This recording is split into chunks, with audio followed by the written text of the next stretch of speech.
فذكر بالقرآن من يخاف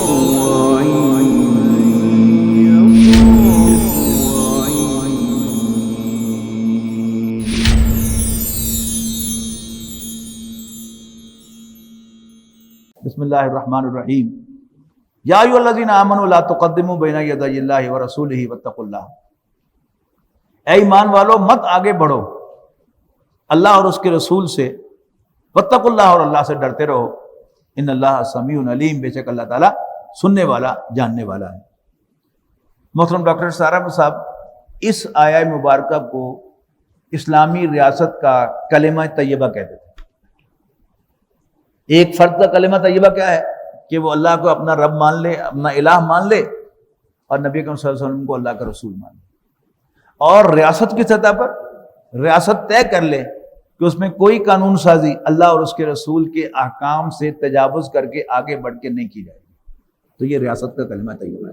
اور ہمارے آئین میں بھی یہ ہے، no legislation will be done repugnant to the Quran and the Sunnah. No legislation will be done repugnant to the Quran and the Sunnah. یہ قرارداد مقاصد جو پاس کی تھی پہلی کانسٹیٹیوئنٹ اسمبلی نے لیاقت علی خان کے زمانے میں، اس نے یہ قرارداد مقاصد طے کی تھی، پاس کی تھی اور اس میں طے کیا تھا، لیکن جو آئین کے قانون کے ماہرین ہیں انہوں نے چپکے سے اس کو آپریٹو کلاس بنانے کی بجائے، کلاس بنانے کی بجائے اس کو ڈائریکٹو پرنسپل بنا دیا۔ 8ویں ترمیم کے ذریعے پھر جنرل ضیاء الحق صاحب نے اس کو آپریٹو کلاس بنایا، اور پھر اس کے بعد اسی 8ویں ترمیم کے ذریعے سے یہ کام کیا گیا کہ کوئی بھی شہری پاکستان کا کسی مفتی سے فتویٰ لے کر ایک پیٹیشن دائر کر سکتا ہے شرعی عدالت کے اندر کہ فلاں قانون جو ہے یہ اسلام کے خلاف ہے، لہذا اس پر ہیئرنگ کی جائے اور اس کو خلاف قانون قرار دیا جائے، اور ہائر کورٹس جو ہیں وہ اس کے کیونکہ کسٹیڈین ہیں آئین کے، تو شریعت کورٹ بنا دیے گئے، لیکن ان پر 2 پابندیاں لگا دی گئیں۔ ایک تو یہ کہ یہ شرعی عدالت جو ہے یہ آئلی قوانین کو نہیں چھیڑ سکے گی،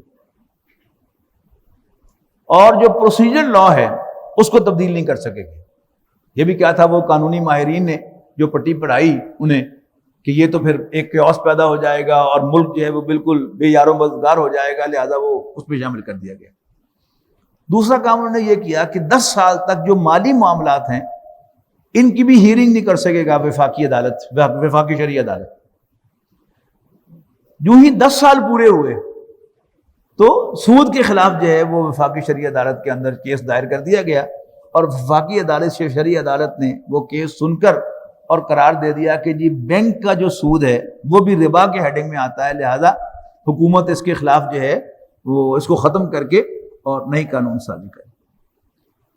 اس کے بعد اپیل کی گئی ایپیلنٹ شریعت بینچ میں، ایپیلنٹ شریعت بینچ نے بھی اس کو قبول کر لیا اور دوبارہ یہ کنفرم ہو گیا کہ یہ ہے، اور حکومت کو مہلت دی 1 سال کی کہ 1 سال کے اندر کرے، اور حکومت نے پھر یعنی اپیل دائر کرا دی پہلے 2 بینکوں سے، پھر حکومت خود بھی اپیل میں چلی گئی اس کے خلاف، اس فیصلے کے خلاف۔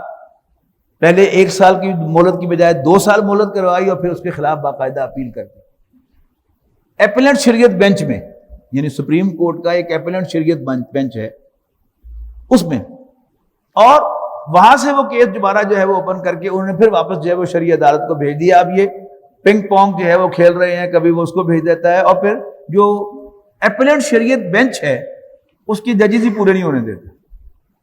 جنرل پرویز مشرف صاحب نے اس میں سے جو تھے ہمارے مفتی تقی عثمانی صاحب ان کو نکال دیا، ایک اور جو جج تھے ان کو نکال دیا، جن سے خطرہ تھا کہ یہ اس کو دوبارہ جو ہے وہ پھر کہہ دیں گے کہ یہ سود جو ہے، یہ بینک کا سود جو ہے یہ بھی ربا میں آتا ہے، اس کو ختم کرو۔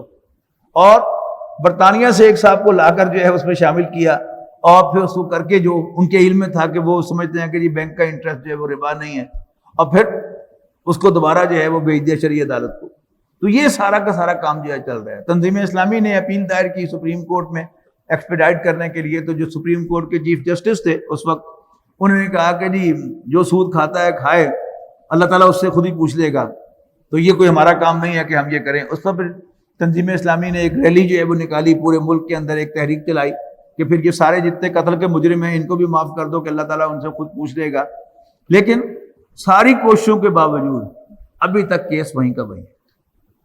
یعنی وفاقی شرعی عدالت نے وہ 14 نکات ان کو ڈسکس کر کے ان پر بحث کر لی، اور اپیلنٹ شریعت بینچ نے پھر وہ واپس بھیج دیا کہ ان 14 نکات پر جو ہے پھر غور کیا جائے۔ یعنی اسی طرح کی حرکتیں ہو رہی ہیں۔ پہلے جو اس میں تھے اٹارنی جنرل، اس نے یعنی سپریم کورٹ کے جو اسٹیٹ بینک کا وکیل تھا، لیٹسٹ اس کی بھی خبر بتا رہا ہوں آپ کو، کہ اسٹیٹ بینک میں وکیل نے چیلنج کیا کہ یہ جو وفاقی شرعی عدالت ہے وہ اس کیس کو سننے کی اہل نہیں ہے، لیکن اٹارنی جنرل آف پاکستان نے کہا کہ نہیں ہے اہل۔ اس کے بعد اٹارنی جنرل تبدیل ہوا تو اس نے نئے اٹارنی جنرل نے نیا موقف اختیار کر دیا کہ نہیں سپریم کورٹ والے ٹھیک کہہ رہے ہیں کہ یہ جو ہے اس کی اہل نہیں ہے۔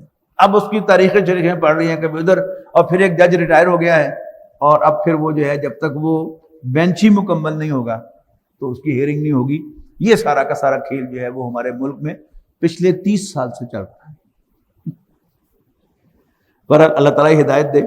یعنی ایک ہے قانون، قانون کیا ہے کہ اللہ اور اس کے رسول کے احکامات کے خلاف کوئی قانون سازی نہیں ہوگی اور کوئی کام نہیں ہوگا۔ لیکن قومیں جو ہیں وہ صرف قانون کی بنیاد پر نہیں چلتی، قوموں کو کوئی نہ کوئی ہیرو چاہیے کہ جس کے گرد وہ قومیں اکٹھی ہوں۔ انڈیا میں گاندھی، امریکہ میں ابراہیم لنکن، برطانیہ میں چرچل، اسی طرح چائنا میں ماؤ زے تونگ۔ یہ کیا ہے؟ یہ سمبلز ہوتے ہیں کسی قوم کو متحد رکھنے کے۔ باقی قوموں کو اپنے ہیروز بلڈ کرنے پڑتے ہیں، ان کی خامیاں کوتاہیاں چھپا کر اور پھر ان کو تیار کر کے لوگوں کے سامنے پیش کیا جاتا ہے۔ لیکن مسلمان قوم کو اللہ تعالیٰ نے ایک ایسا ہیرو عطا کیا ہے کہ جس کا کوئی میچ نہیں ہے۔ ایک صاحب نے مجھے بتایا کہ کوئی کسی جگہ کسی ادارے میں مسلمان بھی کام کرتے تھے اور غیر مسلم بھی تھے، تو ایک غیر مسلم دوست نے مسلمان سے کہا کہ اصل میں تمہارا اصل مسئلہ یہ ہے کہ تمہارے اندر جو افراد کی کمی ہے، تمہیں کوئی لیڈر نہیں ملا، یہ ہے تمہارا اصل مسئلہ مسلمانوں کا۔ انہوں نے کہا چپ کرو، ایسا نہیں ہے کہ ہمیں لیڈر کوئی نہیں ملا، ہمارا اصل مسئلہ یہ ہے کہ جب بھی کوئی لیڈر ہمارے سامنے آتا ہے ہم اس کو جس یارڈ سٹک سے ناپتے ہیں اس یارڈ سٹک پر وہ لیڈر ثابت نہیں ہوتا، اور وہ یارڈ سٹک نبی اکرم صلی اللہ علیہ وسلم ہے۔ اپنے ہر لیڈر کو ہم حضور صلی اللہ علیہ وسلم کی طرف دیکھ کر دیکھتے ہیں کہ نہیں چھوٹا ہے، یہ بھی چھوٹا ہے، یہ بھی چھوٹا ہے۔ تو ہمیں اللہ نے جو لیڈر عطا کیا ہے وہ نبی اکرم صلی اللہ علیہ وسلم ہے۔ اب نبی اکرم صلی اللہ علیہ وسلم کی شان بیان ہوگی کہ how should Muslim behave with ہم۔ یا ایھا الذین آمنوا لا ترفعوا اصواتکم فوق صوت النبی ولا تجہروا لہ بالقول کجہر بعضکم لبعض ان تحبط اعمالکم وانتم لا تشعرون۔ اے ایمان والو، اپنی آوازوں کو نبی صلی اللہ علیہ وسلم کی آواز پر بلند نہ کیا کرو، اور نہ ہی اونچی آواز میں ان کے ساتھ گفتگو کیا کرو جیسے تم آپس میں اونچی اونچی آواز سے بولتے ہو، ایسا نہ ہو کہ تمہارے سارے اعمال ضائع ہو جائیں اور تمہیں خبر بھی نہ ہو۔ دیکھیے رشتے دو طرح کے ہیں، ایک رشتے وہ ہیں جو اللہ نے بنائے ہیں، زبان سے جو مرضی کوئی کہتا رہے کہ تو میرا پیو نہیں، تو میرا پتر نہیں، تو میرا بھرا نہیں، میری قبر تے بھی نہ آئی تو میری مجینوں میں ہاتھ نہ لائیں، لیکن وہ بھائی رہتا ہے، بیٹا بیٹا رہتا ہے، اس لیے کہ وہ بھائی بھی اللہ نے بنائے تھے اور باپ بیٹا بھی اللہ نے بنائے تھے۔ لیکن ایک اور رشتہ ہے میاں بیوی کا رشتہ، یہ اللہ تعالیٰ نے نہیں بنایا۔ یہ جب ایک شخص دو گواہوں کی موجودگی میں کہتا ہے کہ میں نے فلاں بنت فلاں کو اتنے حق مہر کے عوض بیوی کے طور پر قبول کیا تو وہ اس کی بیوی بن جاتی ہے، لیکن اگر اسی زبان کے ساتھ وہ کہہ دے کہ میں نے اس کو طلاق دی تو وہ بیوی نہیں رہتی۔ ایسا ہی ہے نا؟ اب رسول اللہ صلی اللہ علیہ وسلم کے ساتھ جو ہمارا رشتہ ہے، یہ جو ہی ہم نے نبی اکرم صلی اللہ علیہ وسلم کو اللہ کا رسول مانا، اشہد ان محمد رسول اللہ کہا، تو ہم ان کے امتی بن گئے۔ اور اگر اس زبان سے ہم کوئی ایسی حرکت کریں گے کہ جو ان کے شان نہیں ہے، جس سے معلوم ہو کہ میں اللہ کا رسول نہیں مانتا ہوں ان کو، تو پھر کیا ہے؟ I'll be out۔ اور کوئی بھی عمل بغیر ایمان کے قابل قبول نہیں ہے۔ جب ایمان گیا تو پھر عمل بھی گیا۔ تو اگر ہم نے نبی اکرم صلی اللہ علیہ وسلم کے سامنے اپنی آواز کو بلند کیا، ان کے ساتھ بدتمیزی سے بولے، ان کی انسلٹ کی زبان سے، تو پھر ہمارا ایمان گیا۔ ایمان گیا تو سب عمل گئے۔ انتم لا تشعرون، تمہیں پتہ بھی نہ چلے۔ ان الذین یغضون اصواتهم عند رسول اللہ، بے شک وہ لوگ جو اپنی آوازوں کو نبی صلی اللہ علیہ وسلم کی آواز کے سامنے پست رکھتے ہیں، اولئک الذین امتحن اللہ قلوبهم للتقوی، یہ وہ لوگ ہیں جن کے دلوں کو اللہ تعالیٰ نے جانچ لیا ہے تقوی کے لیے۔ اللہ تعالیٰ ان کے دل میں تقوی پیدا کرتا ہے۔ لہم مغفرۃ واجر عظیم، ان کے لیے بخشش بھی ہے اور بہت بڑا اجر بھی۔ ان الذین ینادونک من وراء الحجرات، لیکن وہ لوگ جو اے نبی آپ کو آپ کے گھروں کے، آپ کے حجروں کے پیچھے سے آوازیں دیتے ہیں، یہ کون سے دیہاتی لوگ تھے؟ شہر جو ہے نا ذرا تہذیب سکھاتا ہے، لیکن دل صاف نہیں ہوتے شہریوں کے اکثر۔ اس کے مقابلے میں دیہاتی اگرچہ جب گفتگو کر رہے ہوں تو معلوم ہوتا ہے کہ جیسے کوئی جانور باتیں کر رہے ہیں، اوے فلاڑیا، اوے، یعنی باپ بیٹے کو آواز دے گی، او ممیاں، او جی ابا۔ لیکن احترام کتنا ہوگا کہ کوئی دیہات کا آدمی کسی محفل میں بیٹھا ہو جہاں باپ بھی ہو، چچا بھی ہو، تو وہاں بولے گا نہیں کہ بڑے بیٹھے میں نہیں بولنا۔ سوال ہی نہیں پیدا ہوتا کہ کسی کے سرہانے جا کر بیٹھ جائے کسی بڑے کے، پانتی کی طرف بیٹھے گا۔ یہ کیا ہے؟ یہ ادب و احترام ہے۔ تو دیہاتی لوگ جو ہیں وہ چونکہ کم عقل ہیں، لہذا وہ آ کر حضور صلی اللہ علیہ وسلم کو باہر سے آوازیں دے دیتے تھے، یا محمد اخرج علینا، محمد آپ باہر آؤ ذرا ہماری بات سنو۔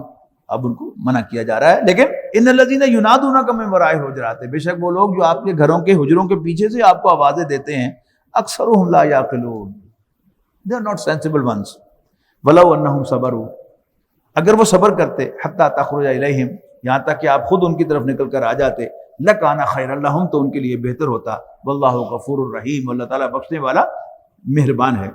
یا ایھا الذین آمنوا، ایمان والو، ان جاءکم فاسق بنبأ، اگر کوئی فاسق آدمی، بے عمل آدمی، انکریڈیبل آدمی تمہارے پاس کوئی اہم خبر لے کے آئے، فتبینوا، تو اس کی تحقیق کیا کرو۔ یعنی اگر ابو بکر خبر لے کے آئے تو پھر تحقیق کی ضرورت نہیں ہے رضی اللہ تعالیٰ عنہ۔ ان تصیبوا قوما بجہالۃ، مبادا تم کسی قوم پر ٹوٹ پڑو بے سمجھے نادانستہ، فتصبحوا علی ما فعلتم نادمین، پھر تمہیں اپنے کیے پر نادم ہونا پڑے۔ وَاعْلَمُوا أَنَّ فِيكُمْ رَسُولَ اللَّهِ، جان لو تم میں اللہ کے رسول ہیں، not an ordinary man، اگرچہ وہ انسان ہے but not an ordinary man۔ لَوْ يُطِيعُكُمْ فِي كَثِيرٍ مِّنَ الْأَمْرِ، اگر وہ اکثر باتوں میں تمہاری، اکثر معاملات میں تمہاری بات مان لیں، لَعَنِتُّمْ، تم مشکل میں پڑ جاؤ گے۔ بہت شفیق، بہت مہربان، کسی نے کوئی بات کہی تو اس کا دل رکھنے کے لیے بھی آپ اس کی بات مان لیتے تھے، اس سے منع کیا جا رہا ہے۔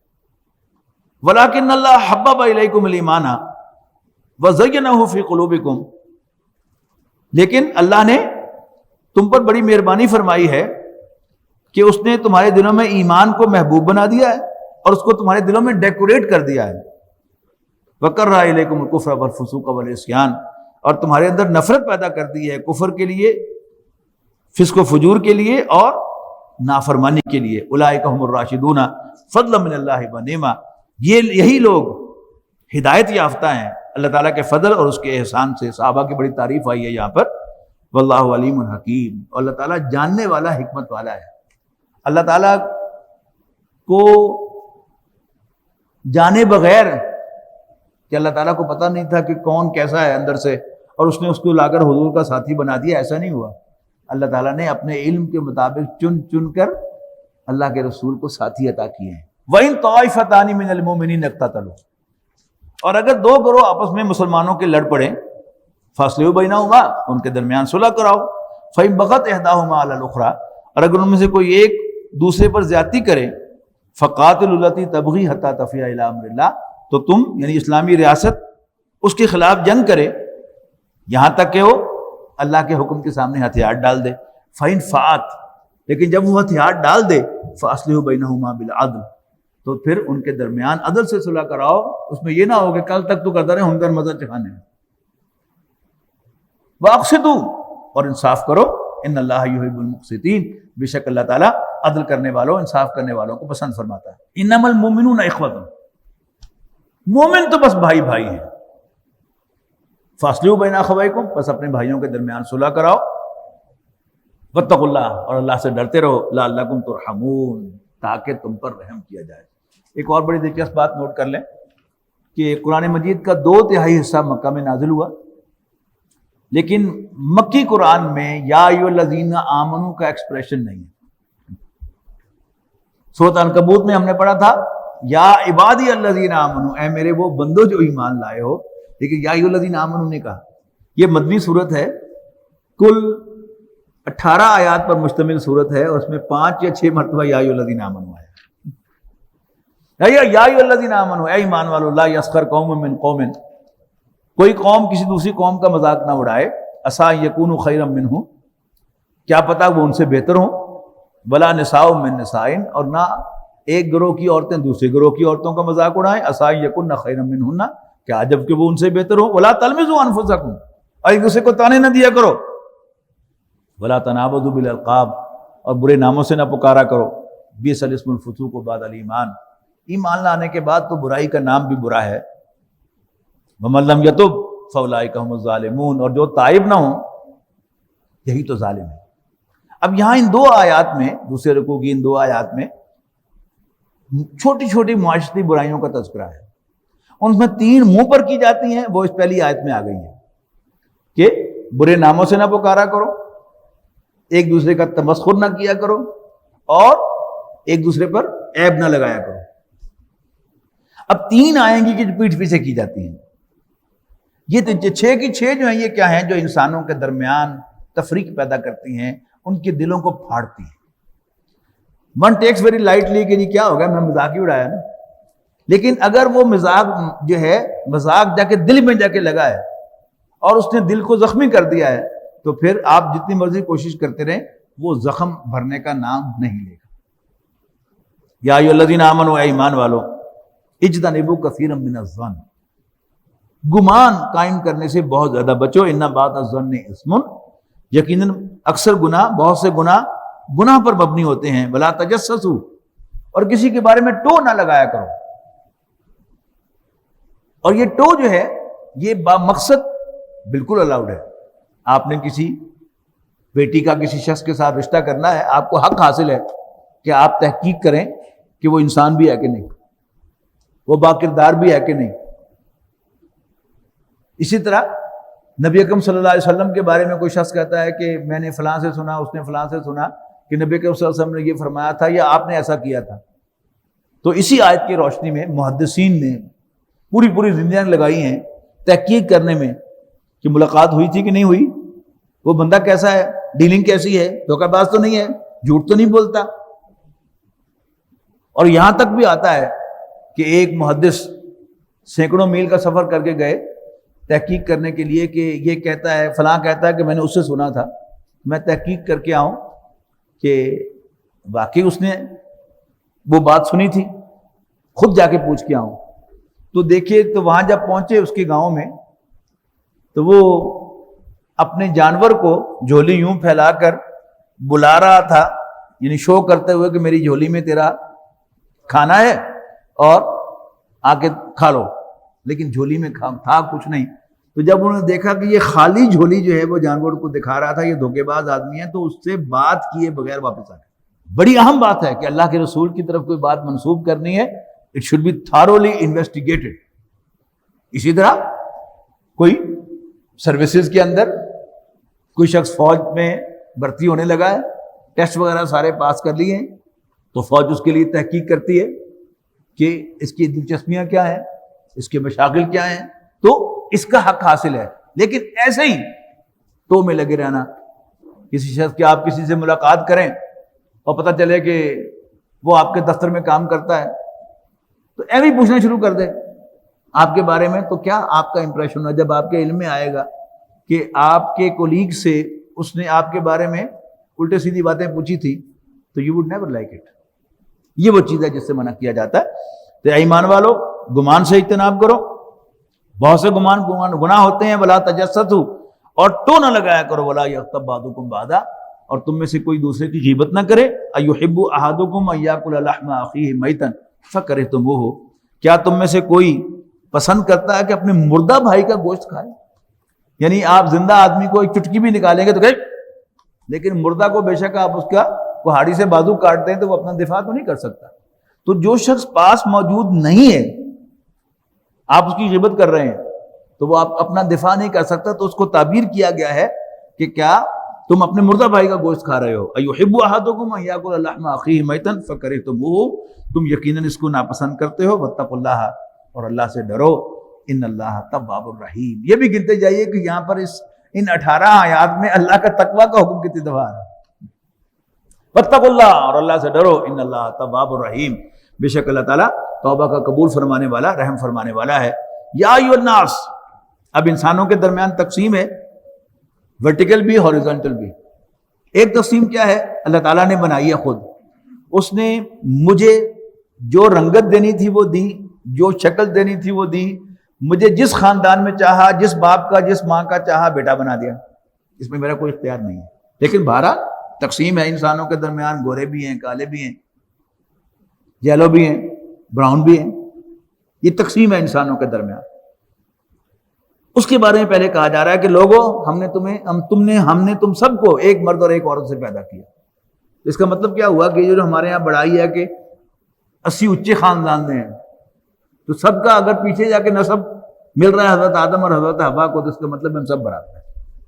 انا خلقناکم من ذکر و انثی، ہم نے تمہیں ایک مرد اور ایک عورت سے پیدا کیا. وجعلناکم شعوبا وقبائل، اور پھر تمہیں ہم نے قبیلے اور قومیں بنایا، نسلیں بنایا. لتعارفوا، جسٹ فار انٹروڈکشن، تاکہ تم پہچانے جا سکو. ان اکرمکم عند اللہ اتقاکم، بے شک اللہ کے نزدیک تم میں سے زیادہ عزت والا وہ ہے جو تم میں سے زیادہ اتقاکم، اللہ سے ڈرنے والا ہے. پھر تقوی آ گیا. نبی اکرم صلی اللہ علیہ وسلم نے آخری خطبے میں یوں فرمایا کہ لا فضل لعربی علی اعجمی، کسی عربی کو کسی اجمی پر کوئی فضیلت نہیں. ولا لعجمی علی عربی، اور نہ کسی اجمی کو کسی عربی پر کوئی فضیلت ہے. ولا لاحمر علی اسود، نہ گورے کو کالے پر. ولا لاسود علی احمر، اور نہ کالے کو گورے پر کوئی فضیلت ہے. الا بالتقوی، مگر تقوی کی بنیاد پر. کلکم بنو آدم، تم سب آدم کی اولاد ہو. وآدم من تراب، اور آدم مٹی سے بنے تھے. اب اگلی تقسیم ہے، وہ کیا ہے؟ کچھ مسلمان ہیں، کچھ کافر ہیں. پھر اس مسلمانوں میں سے بھی پھر ایک ہیں جو مومن کہلانے کے حقدار ہیں. اب اس کی ڈسکرپشن آ رہی ہے. قالت الاعراب آمنا، یہ بدو کہتے ہیں کہ ہم ایمان لے آئے. قل لم تؤمنوا ولکن قولوا اسلمنا، ان سے کہو کہ تم ہرگز ایمان نہیں لائے. ولکن قولوا اسلمنا، ہاں یہ کہو کہ ہم مسلمان ہو گئے. ولما يدخل الايمان في قلوبكم، اور ایمان ابھی تمہارے دلوں میں داخل نہیں ہوا. وَإِن تُطِيعُوا اللَّهَ وَرَسُولَهُ، اور اگر تم اس اسلام پر کاربند ہوتے ہوئے بھی، یعنی ایمان دلوں میں داخل نہیں ہوا لیکن شعوری سطح پر تم مانتے ہو نبی اکرم صلی اللہ علیہ وسلم کو، لا الہ الا اللہ محمد رسول اللہ کو، تو وَإِن تُطِيعُوا اللَّهَ وَرَسُولَهُ، ویسے ایمان کے بغیر کوئی عمل قابل قبول نہیں. لیکن مسلمان جو نفی نہیں کرتا اپنے دل سے، یعنی اتنا ایمان اس میں ہے کہ وہ دل سے نفی نہیں کرتا، اگرچہ دل گہرائیوں میں ابھی نہیں اترا ایمان. تم اللہ اور اس کے رسول کا کہنا مانو گے. لا یلدکم من اعمالکم شیئا، تو اللہ تعالیٰ تمہارے اعمال میں سے کچھ کم نہیں کرے گا. ان اللہ غفور الرحیم، اللہ تعالیٰ بخشنے والا مہربان ہے. اب پھر خود سوال پیدا ہو گیا کہ تم مسلمان ہو گئے ہو، ایمان تمہارے دلوں میں داخل نہیں ہوا، تو پھر ایمان کیا ہے؟ سن لیجئے وہ بھی. انما المؤمنون الذین آمنوا باللہ ورسولہ، مومن تو بس وہ ہیں کہ جو ایمان لائیں اللہ اور اس کے رسول پر صلی اللہ علیہ وسلم. ثم لم یرتابوا، پھر ہرگز شک میں نہ پڑیں. وجاہدوا باموالہم وانفسہم فی سبیل اللہ، اور پھر اپنے مالوں اور اپنی جانوں کے ساتھ اللہ کے راستے میں جہاد کریں. اولئک هم الصادقون، دعویٰ ایمان میں سچے صرف یہ. قل اتعلمون اللہ بدینکم، اے نبی ان سے کہو کہ کیا تم اللہ کو اپنا دین بتاتے ہو؟ واللہ یعلم ما فی السماوات و ما فی الارض، حالانکہ جو کچھ آسمانوں اور زمین میں ہے اللہ کے علم میں ہے. واللہ بکل شیء علیم، اللہ تعالیٰ ہر چیز کا علم رکھتا ہے. یمنون علیک ان اسلموا، اے نبی آپ پر یہ احسان جتاتے ہیں کہ یہ وہ اسلام لے آئے ہیں. قل لا تمنوا علی اسلامکم، ان سے کہو کہ تم مجھ پر اپنے اسلام کا احسان نہ جتلاؤ. بل اللہ یمن علیکم ان ہداکم للایمان، مسلمان تو ہو لیکن اگر تم اطاعت کرتے رہو گے تو اللہ تعالیٰ آہستہ آہستہ تمہارے ایمان میں گہرائی بھی عطا فرمائے گا. بل اللہ یمن علیکم ان ہداکم للایمان ان کنتم صادقین، بلکہ اللہ کا تم پر احسان ہے کہ اس نے تمہیں ایمان کی طرف ڈائریکٹ کیا ہے اگر تم واقعی دعویٰ اسلام میں سچے ہو. اگر تم منافق ہیں تو پھر وہ تو ایمان کی طرف ڈائریکٹ نہیں ہو رہا.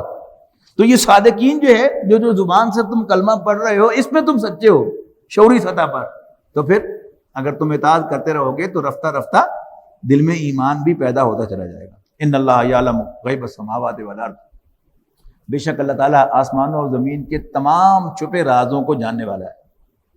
واللہ بصیر بما تعملون، اور اللہ تعالیٰ تمہارے تمام اعمال کو دیکھ رہا ہے.